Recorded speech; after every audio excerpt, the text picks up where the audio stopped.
Greetings everyone, my name is Yuxing and today we will be taking a look at another bootleg.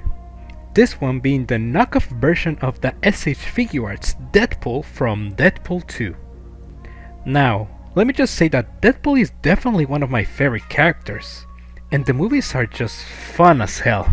The third one in particular is my favorite, and I don't think I have to give a reason of why it's my favorite.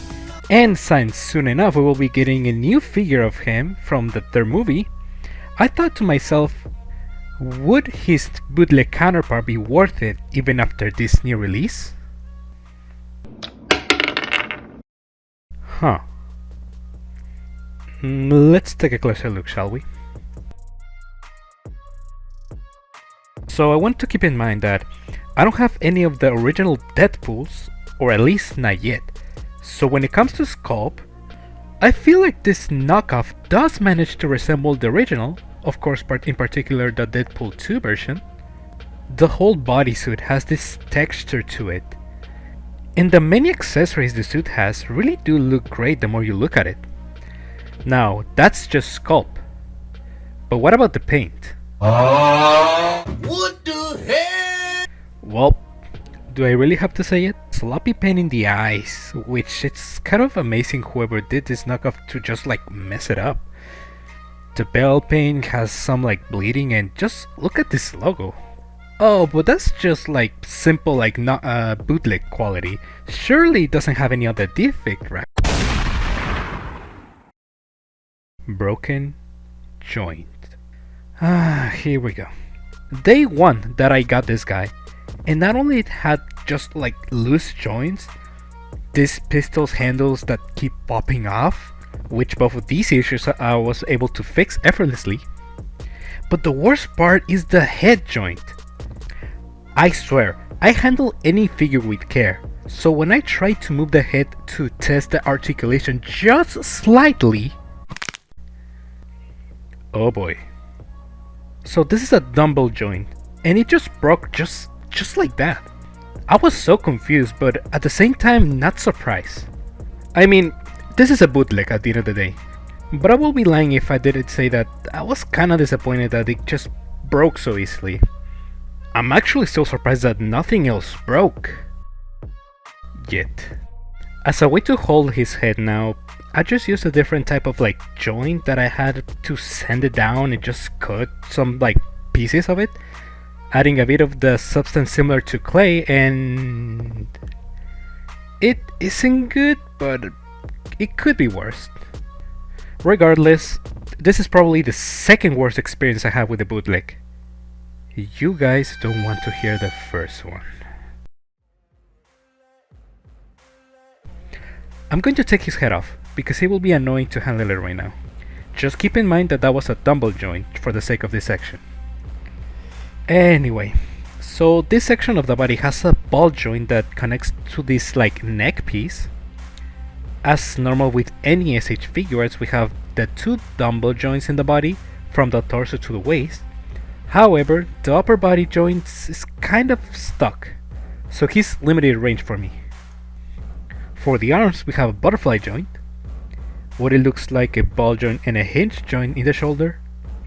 However, because of the shoulder pad, it's kinda hard to move the arm upward. We have a bicep swivel, double jointed elbow, and a hinge and ball joint at the wrist.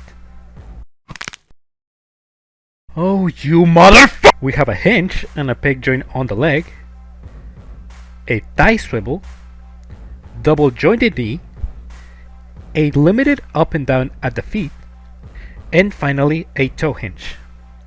I am genuinely disappointed right now. I didn't even put enough force on the wrist! As a compensation for a bad quality figure, we do receive a bunch of accessories with this guy. Because my figure is pretty much kind of useless now, I'll go briefly with the accessories. We have 9 pair of hands, some relaxed hands, open hands, pointing hands, thumbs up hands, some fist, gun holding hands, a hard gesture hand, grabby hands, and some choppy hands. We have 3 pair of guns, normal ones, with fire effect and with smoke effect.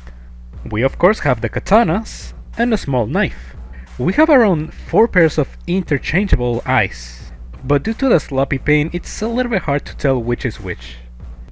We have the thingy that used to hold the katanas, and finally we have this neck device that I think was used to neutralize the power of any X-Men, I think? I haven't watched the movie in a while, so I have to emphasize, amazing stuff really, and I would love to test them on the figure, but well, when it does want to cooperate, this knockoff is slightly above the 6 inches. Here is him with the better bootlegs, our favorites Carnage and Venom, CT Toys Spider-Man 2099, S.H Figurarts Spider-Man Final Swing Suit, S.H Figurarts Chainsaw Man, and finally the Snail Shell Muse. So, is this bootleg worth it? No. This is probably the first time I'm going to say this, but I actually don't recommend this at all. Sure, Venom has its flaws, and other bootlegs had some issues as well, but at least those were more stable.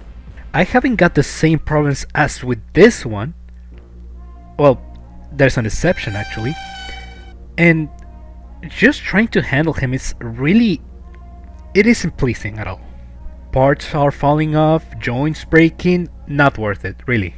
Now that I think about it, perhaps that's a reference of how broken Deadpool was in the movie. Sure, the whole pack of accessories that comes with it, it does kinda seem worth it.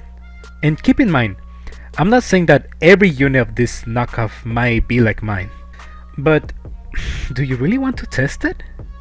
If you don't mind any of the issues for X or Y reason, then I said go ahead. But I do really not recommend it if you're looking for a cheap version of the character. You know what? I'm actually gonna do the opposite. I'm gonna recommend the new version that is coming out right now. Which, yeah, it's kinda pricey, but it's definitely gonna be worth the purchase.